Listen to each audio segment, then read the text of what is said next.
Welcome to the Out on a Limb podcast. We are all interconnected to a greater web of consciousness.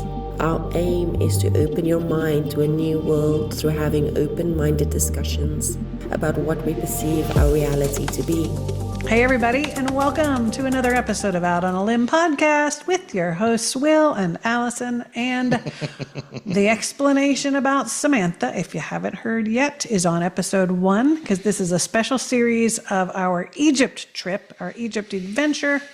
And so we just wanted to put these out and share our excitement and all of the fun things that happened. Yeah, for sure. It was just such a miraculous trip that we really wanted to share, not only for us to get it out, but hopefully for all of you to either join us when we go in December of 2026, or if you want to explore on your own or hook up with a tour group, it's definitely worthwhile. Absolutely. So in this episode, episode 4, we want to share with you some of the great things. This is about Egypt in general, not about our trip specifically, but about Egypt. And we may sprinkle in a few of the things. Of course. Based on our trip, because that's all we know. Right. But these are, in general, great things about Egypt and the not so great. But with that in mind, keep in mind that everything about our trip we thought was wonderful. And even the things that were very minor inconveniences, in the big scheme of things, there really weren't many at all. No. And so even though we mentioned some things that were not so great, it did not overshadow at all. And we would absolutely do it again, and we are going to do it again. We are definitely doing it again. All right, so we're going to start with the great stuff. And we did 4 of each. We'll see. More things might crop up as we're talking. So the great things about Egypt in general. The people, first of all. This is not even to mention our great group that we went with, but the Egyptian people are super kind and generous and phenomenal, even when they're trying to sell you something. Right? Yep. And starting with Abdullah, our guide, and all of the people that he coordinated with, who orchestrated our trip, the driver. You had to have tourist police on board. They were phenomenal. If you ever felt like a VIP, this is where you'd feel like a VIP. I mean, it truly gives you that VIP experience where you don't honestly have to think about anything. Right. And that's the beauty in it. It's, we mentioned it in, I think, episode 3, that, we had a few hiccups of people coming in because the flights were late. And, myself and Allison being the hosts of this group, I take a bit of responsibility for, what's going to be taking place with our group and everything. So I'm trying to maybe add some suggestions or just let Abdullah know, hey, maybe I can help solve some of these issues. And he very politely and very just matter of fact just said, everything will be just fine. Now that you're here, let me handle it. That's right. And so I did. So I just I stepped back. And boy, let me tell you, he worked very, very hard, but seamlessly. So it was it seemed effortlessly. Yes. It didn't seem like he was working hard. And he was constantly with us, constantly on the phone, constantly negotiating and organizing and finagling things. It seemed like he never slept. Right. But I want to say that, in Egypt, one of their biggest industries, of course, is tourism.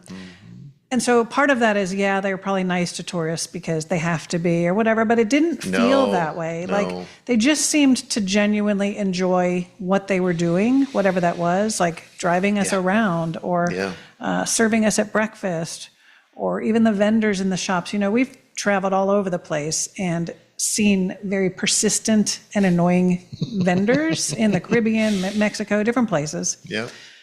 And there was some of that in some places, like on the camel rides. They were a little bit too pushy, and a couple of other places. But for the most part, they were less pushy and actually more playful about it. Yeah. Funny. They were cracking jokes. How can I get you to spend your money? Or what did you say? One of the cotton guy, cotton store said? So the owner of we went to an Egyptian cotton store. So they I don't know if they necessarily make all the goods that are there, but maybe some.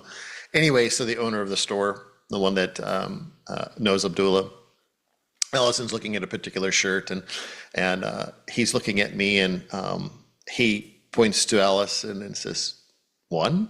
I said, and I kind of give him a questionable look. I'm like, excuse me? And he goes, 4. I'm like, 4 wives? He goes, yeah. He says, so, couple camels? And just jokingly, and just this very just jokingly soft-hearted joke about, well, maybe she can buy Allison for just a couple camels and Trade me for a couple of camels to be his 5th wife, I guess. Right. And I said, it's just funny. And I said, it's very difficult just with one. I can imagine with what 4 would be like. So, and we just laughed, and that really goes to the heart of, everyone that we had an experience with, every Egyptian that we had an experience with, was very open-hearted and very joyful about everything. And now, our main experiences were shop owners, restaurant individuals, and the market people. Just the everyday, not so much because that wasn't part of our experience. But just even in those, the ones. Here's another one. So I think it was one of our last lunches. You wanted to order a. You were reading my mind. I was about to tell that story. A cappuccino. I wanted a cappuccino. In every restaurant, they had a cappuccino there. Right. They had this particular one didn't have. It was a machine or whatever. Nescafe. So it's an automated machine. You just push the button and you get a cappuccino or whatever you want. Well, so she orders one. Well, it's not coming. And even Abdullah's noticing it's not coming. So he's talking to the waiter, and so the waiter finally goes over to the window where we're at, opens the window and hollers down outside. We're up 2 stories outside, and we're just making this joke that he's going down. He's got some kid on the back of a donkey going down the street to get an espresso. Somebody brought a cappuccino in a real cup, not a paper cup. Right. So I don't know where they got it or where they had to go to get it, but apparently they didn't have a machine in their restaurant. Right. But the people were just very really nice and fun for the most part. The second great thing we thought about Egypt were the prices, obviously. The exchange rate is good. Mm-hmm. The cost of living there is very, very low. Mm-hmm. And so...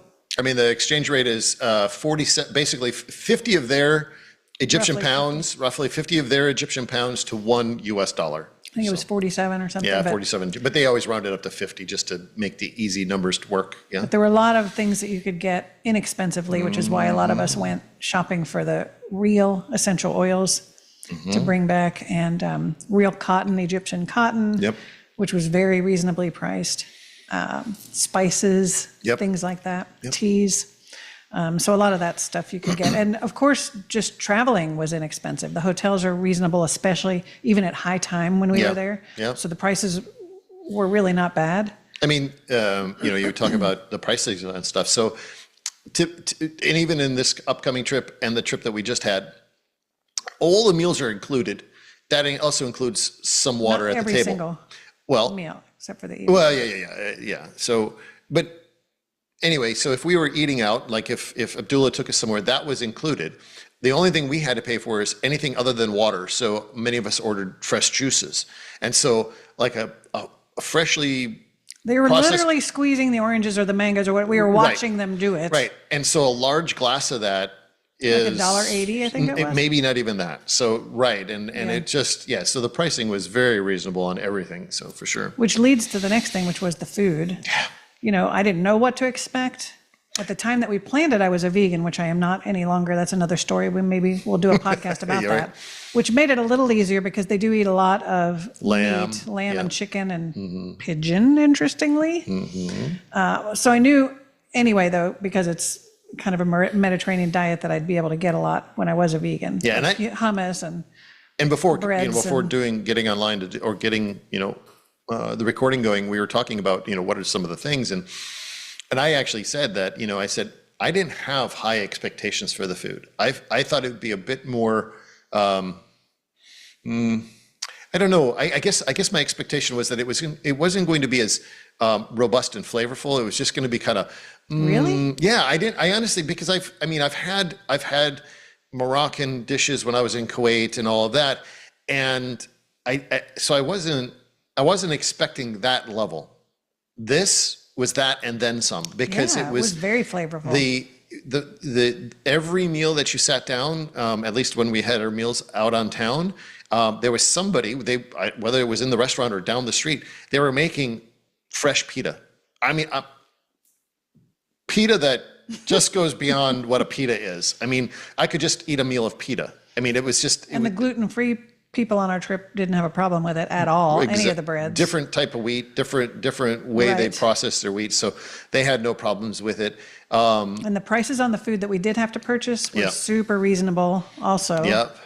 Everywhere was good food. We didn't have any bad food that I recall. And even the breakfast buffet in the morning, because it's such an international clientele of people that travel to Egypt, they had all kinds of stuff. They had a section for Indian food. They had a section for Mediterranean. They had grape leaves. And for breakfast and hummus and things like that, which were great. And then they had, of course, croissants and toasts and things Kind of like like that. if you go to Europe or go to at least Germany, where they in that kind of area, where they have a lot of cold cuts and meats and breads and butters and stuff like that. They had a whole section of that. They had 5 different types of like infused honeys Yep. with basil or I don't know what all. Different all kinds of spices cinnamon with it. sticks Yeah, it in was there, very and interesting. Yeah. It was wild. And different types of yogurts. And, not to mention, they had a whole, at least at the Hilton where we were at, you could order your eggs in any manner or any fashion that you want. So there was a gentleman there making omelets or making scrambled or making fried or making Wasn't that whatever. the same at Luxor?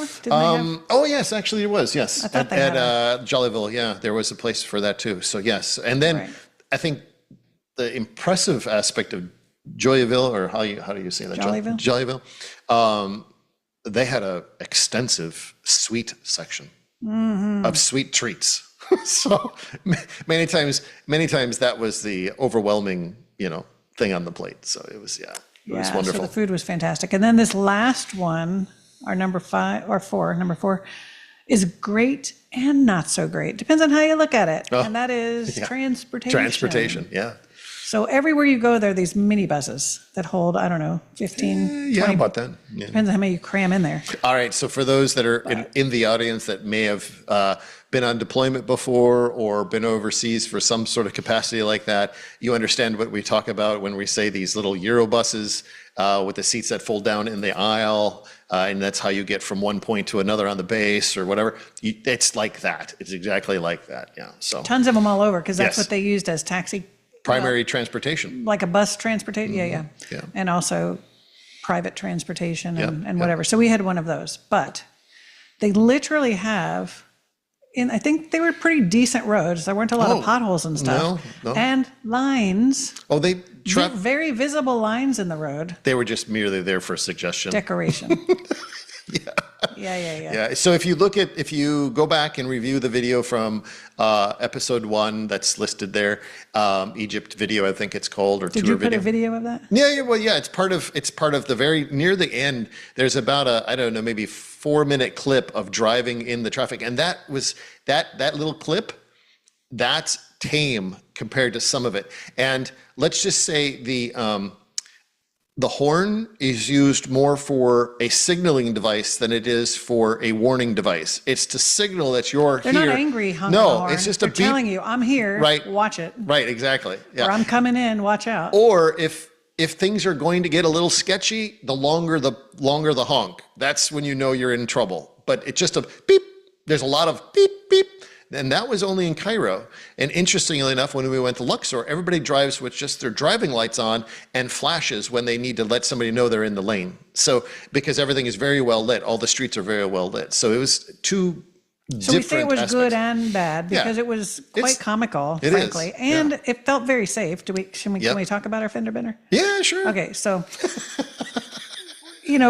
we the whole time we're talking about how crazy the drivers are and how few accidents you actually see. And when you see, you can Google on YouTube, get on YouTube and watch some. Cairo traffic. Just Google Cairo Holy traffic. crap. And if you're a pedestrian, you don't want to be crossing the streets. The pedestrians do though. They just walk out, but these little motorbikes will shoot out from beside a bus or something. I mean, it's pretty dangerous, but it's comical. It's just crazy. And the whole time we're talking about how incredible it is that we don't see more people getting hit by a car or cars hitting each other. Yeah. Very few accidents did we see on the side of the road, maybe one or two, right?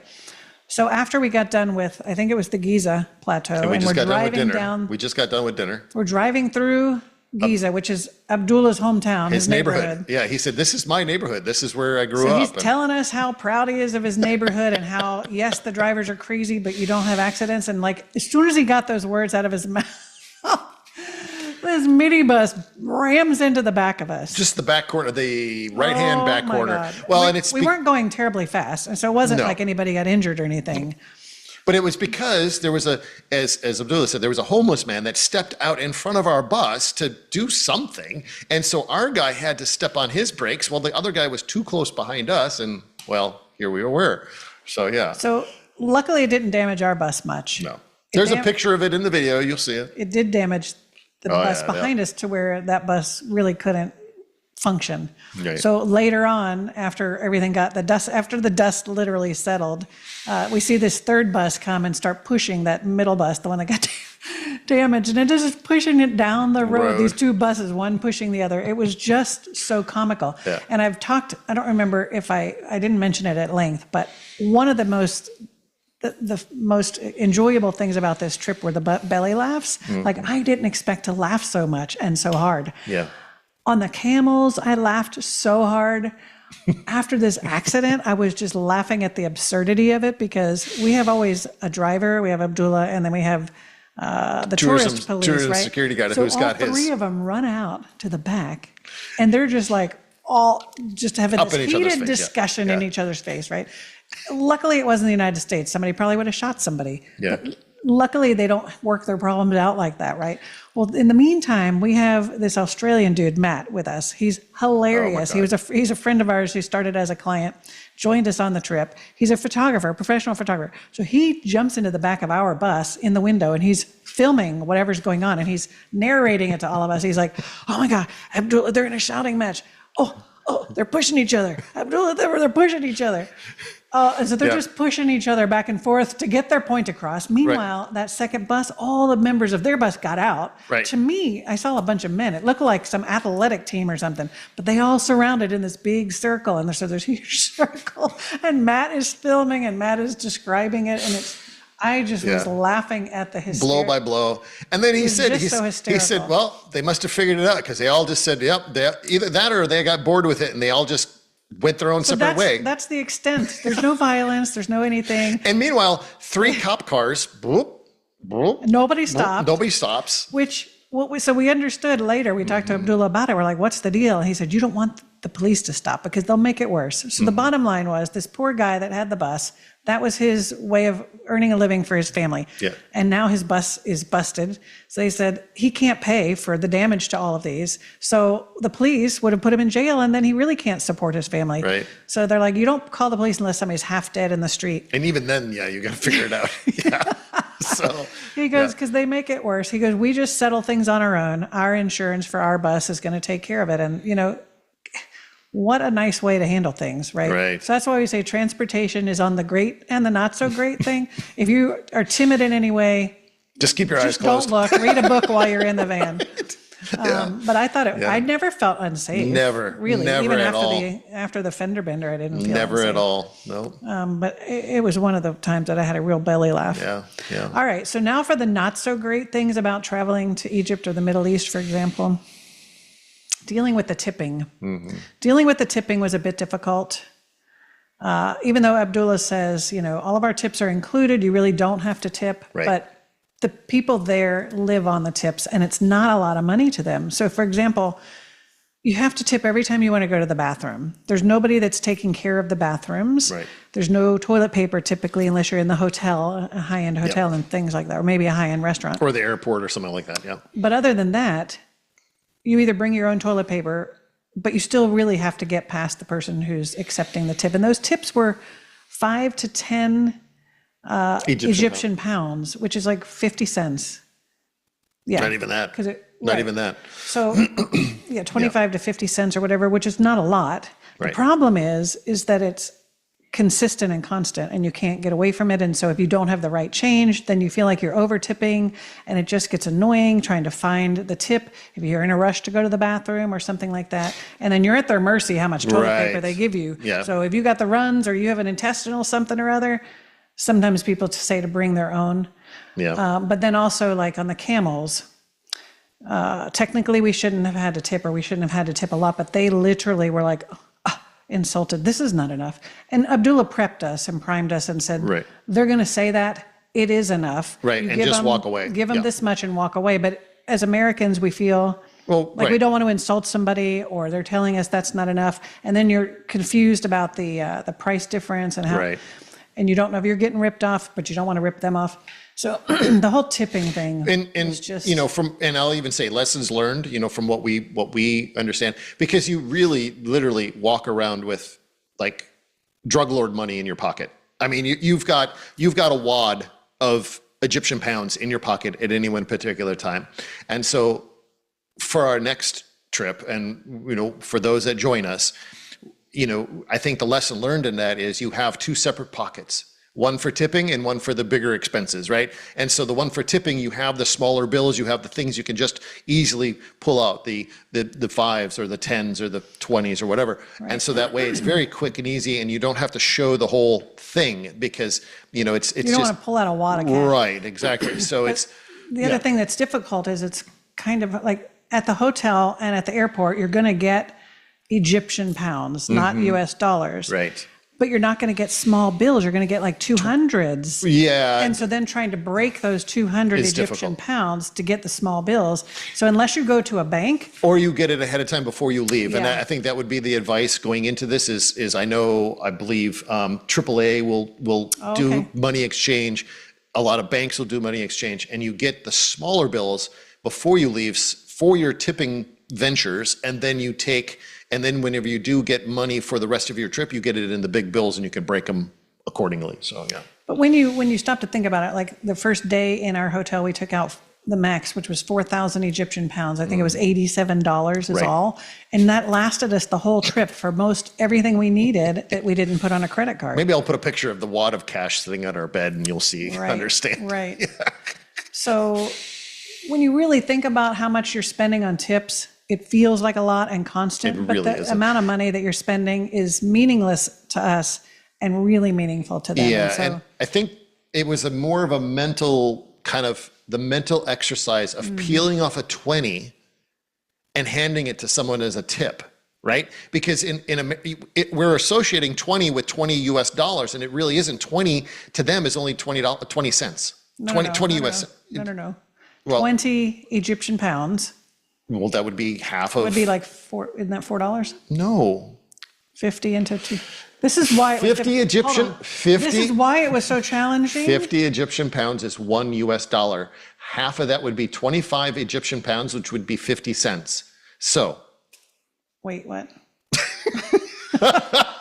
This is now also you why- see why it was a problem. So Where's my? I don't know where I your don't have my glasses on. This- Hold on. Oh, Wait, sorry. I was wait, just gonna I search just for saw it. Go ahead, find it. Oh my God. Anyway, we had a currency converter app on our phone, and so for the bigger purchases, we were doing that all the time. All right. So, oops. So So put in 20 Egyptian pounds. 20 Egyptian pounds. It's 42 cents. Oh, okay, yeah, you're right. So, right. So it's half. Right. So, yes. So even though the bathroom attendant only got 5 or 10, you could give them a 20, and that's really only 50 cents, right? Right. So, So by the end, we were just tipping extra because it's like, It's just easy. Yeah. So it's one of those things where, you have to kind of recalibrate your brain to what that denomination is, or is that right? Yeah. Anyway, of money. It isn't the same as a US 20. And that was, I think, the challenge for me. As I see a 20, I'm like, I'm reluctant to pull that 20 because that's $20. No, that's 20 pounds, which is only 42 cents. So it's, yeah. So you see the 47? Yeah, it's like 40 cents. So yeah, so just, yeah, it and takes for a bit. whatever reason, I could not, and I still can't do that mental math. Like if you ask me how much a shirt is at 30% off, I could tell you. I can figure those percentages, but when it came to that currency conversion, I was brain dead. I don't When get it. our son Evan went over to Egypt with the military, he was over on the Sinai side, and he was there for a year, and he came back with a wad of cash. Yeah. And he said, "Hey, if you ever go to Egypt, here's some cash." And it was 842 Egyptian pounds. Was Oh it? my God! Yeah, I it was just remember. and it equated to about $17. Yeah. So We were just laughing because this is huge. yeah. Anyway, so yeah, dealing with tipping and the currency exchange is kind of tedious, Yeah. but if you download an app on your phone, that's really helpful. Yeah. And if you were good at mental math, it shouldn't be a problem, but I don't know why it was so difficult. Right. At any rate, the number 2 thing that's not so great are the long flights. Yeah. You know, back in the day when I worked for American Airlines for 5 years up at the Boston airport and also in the reservation center in Raleigh. And back then even, flying was fun and comfortable and exciting and all of that. Well, as you would say, it's not for the clampets. It was, or you take it, it was, so, or whatever. We're not even talking back when flying first started, when you were wearing 3-piece suits and all of that. But I think even we need to go back to that, but yeah. This was in the early 90s, and it was still not too bad. You could check your luggage for free. There wasn't all that nonsense. Everybody had an assigned seat. You board from the back of the plane. It made sense. Everything made sense. Now it's so chaotic. 50 million people get to board before you do, so you're wondering if you get an overhead space, and the seats are getting smaller, and they're making you pay to have an exit row seat or pay for a bulkhead Or pay for extra leg room.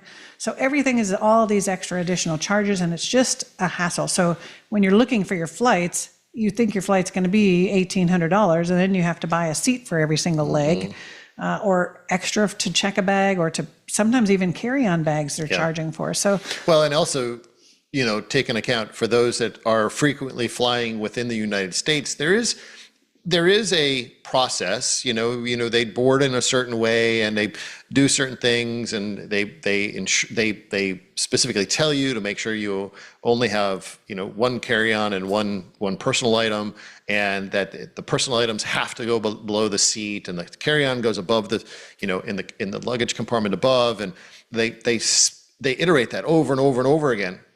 Once you leave the United States, that's not the case. It's a free-for-all. Everything from a pair of tennis shoes to a suitcase. everybody's baggy jacket, Right. their purses, all of their shopping bags, everything's going up in the overhead instead Right. of under their feet where it's To supposed to save go, room, right? yeah.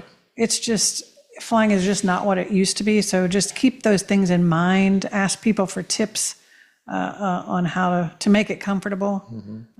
Should we talk about the No, I don't know. I don't know what you're talking about. the aerosol incident on the plane? Oh, yikes. So while obviously we were there over the Christmas time period, and as in this past year we've had, I guess worldwide, there's a large influenza, spike measles and in the measles and news. different things, right? So now this didn't happen going over to Cairo. This only happened going from Cairo to Luxor, and this was on Right. Egypt Air. It's on like an hour-long flight. It's only an hour-long We're flight. sitting in the back, and we Right. see this lady literally come out. It was a with this stewardess, one of the tiny- stewardess, yeah. with a tiny little aerosol can. And we're like, what is she doing? And before we could even comprehend in our mind what was happening, she takes that and goes up and down into the ventilation system of the airplane and sprays it in there. Yeah. I literally thought we were vermin in this cage getting sprayed with some disinfectant, which is literally what was it was, happening. Like Lysol We're all or looking at something. each other. Judy's going, trying not to breathe it. And my interestingly God. enough, even Abdullah, he was very He surprised. was shocked too. He was goes, shocked. I wasn't, and he bought the flight for us. Right. He had no idea. Unless He's like, it's in the tiny, tiny he said print. they didn't inform us that they were going to be doing this. So No. so I think it was something that probably the health ministry probably implemented in the last couple weeks of the year because of all of the But I'm like, worldwide really, what is influenza. that going to do Yeah.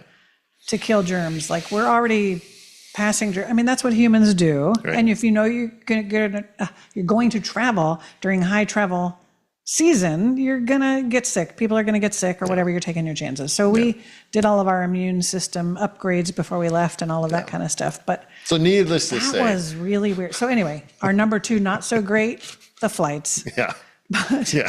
but they really weren't, given all of that, they weren't terrible. No. We didn't have any delays, no misconnections. and no missed luggage. Nobody lost their luggage. Nobody lost their luggage. We always had our luggage up, and we Yeah. had room for our luggage. Everything worked out fine. It was perfect. Yeah. It's just not terribly comfortable when you're on a long flight. And and we mentioned it, I believe, on the first one. Allison ran into some technical issues with the in-flight entertainment system. The seats were, kind of wonky. I mean, those are things with aged aircraft, and I think that's what most of these were. We weren't on obscure airlines. We were No. on American Airlines Yeah. and BA. Yeah. Now, I will say the flight from Morocco to DC, that was on a newer Boeing 787. So that was a fairly comfortable flight all the way over. So that was decent. So yeah, in other words, don't let us scare you. No. Nothing major, nothing terrible happened. No. It's just think about comfort and stuff. Yeah. The third not so great thing about being in Egypt was the dust and the pollution. So I'm not overly sensitive. I don't tend to have respiratory symptoms, but if you have allergy issues or you tend to get pneumonia easily or other breathing difficulties, you definitely want to have some kind of A mask face or covering, face especially covering, on yeah. the Giza Plateau where the wind was whipping and blowing the sand and dust around. There and Luxor. So up in Cairo, the sand is a bit more coarse. It's a bit more beach-like, so it's more granular. But when it whips up, yeah, you can feel it. But then down in Luxor, the sand is more powdery. And we used to call it moon dust, but it's, when we were over in Iraq, it's just a real fine powdery. So any little wisp of a wind billows it up and it's in the air. So while we're in Luxor, because it's later in the season, they grow a lot of sugarcane and they were doing their harvesting. Well, prior to harvesting, they burn all the undergrowth. They do it here in the United States. They do it everywhere where they have sugarcane. So they were doing this. So you had sugarcane smoke or the smoke in the air. You had that fine dust in the air. So it's And pollution from the cars. and In just- Cairo, yeah. there were just so many cars everywhere.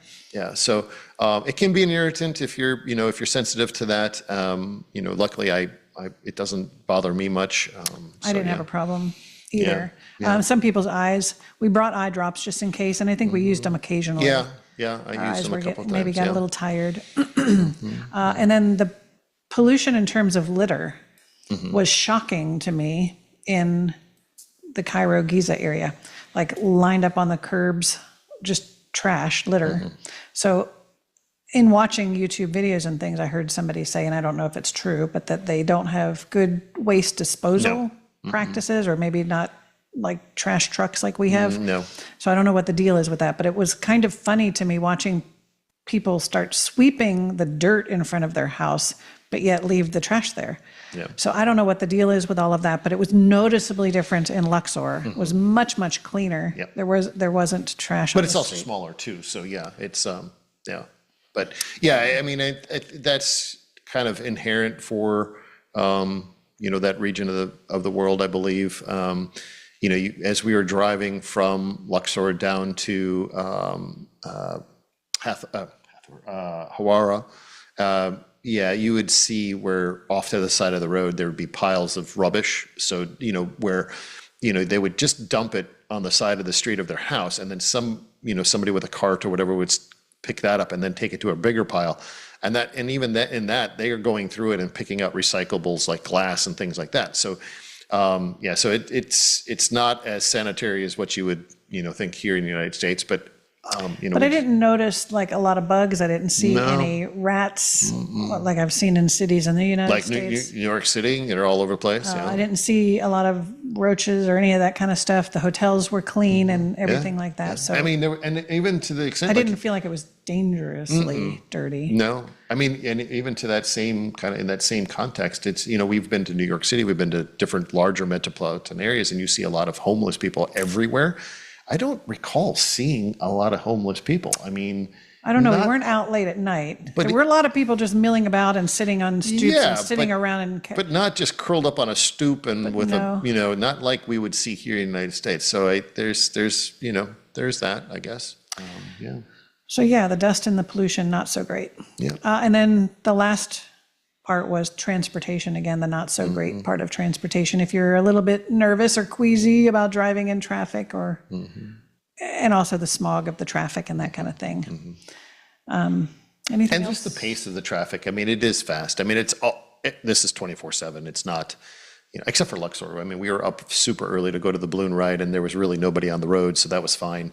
But it seems like the traffic is 24/7 in Cairo, so it's always there. But it's, as some would say, sketchy as it is, it's kind of comical because, alongside every couple hundred yards, there's some dude in the back of his sedan with his trunk open that's got an espresso machine set up and he's selling coffee, or there's somebody roasting corn on the side of the street, or there's just things to really take in, and so that's why we put transportation kind of in the great and not so great, because it's both. It's visually stimulating because of the excitement, but it's also visually stimulating as far as what you're seeing. There's so much to see, and not just of the sights, but just of society and living itself. So it's always enjoyable. I don't know. Modes of transportation were many. Yeah. So not just the buses and the motorbikes, but there were multiple people on one donkey. Yeah. Or donkeys pulling carts. Yeah. Or camels, horses. I think I saw somebody on a motorbike carrying a donkey. Yeah. I mean, yeah. Yeah. So there horses, lots of horses. We saw camels as we were driving down through one neighborhood that were getting they were getting ready to go over to the plateau. Giza, either go to the plateau or come back. At the end of the day, when they're going back to their wherever they keep them, you just see camels walking across the street. It's like, what the heck? Yep. It was cats fun. and dogs everywhere. We talked about that. We're going to kind of talk about, I think we'll talk about the animals in another episode. Yeah. But yeah, it was fun.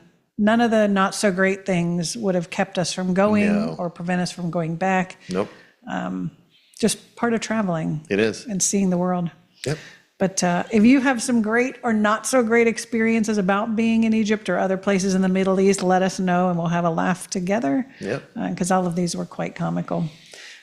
So this was episode 4. If you haven't seen 1, 2, and 3, you definitely want to. Number 1 being the overview. Number 2 being some things to consider if you're going. Number 3 are magical experiences and the energetic piece. And then, of course, the pros and cons of the great and not so great of Egypt. Yep. And then we might have 1, maybe 2 more. Yeah, we'll maybe. see. We'll see. So thank you guys so much for watching. We really appreciate your support. It's been so much fun to share this with us because it was such just a memorable trip that we want everyone else to experience with us through our eyes. Hit the thumbs up if you haven't already. Share this video. Hit the notification bell. Do all the things. And we'll see you on the next Egypt podcast on Out on a Limb podcast. See you guys. Bye.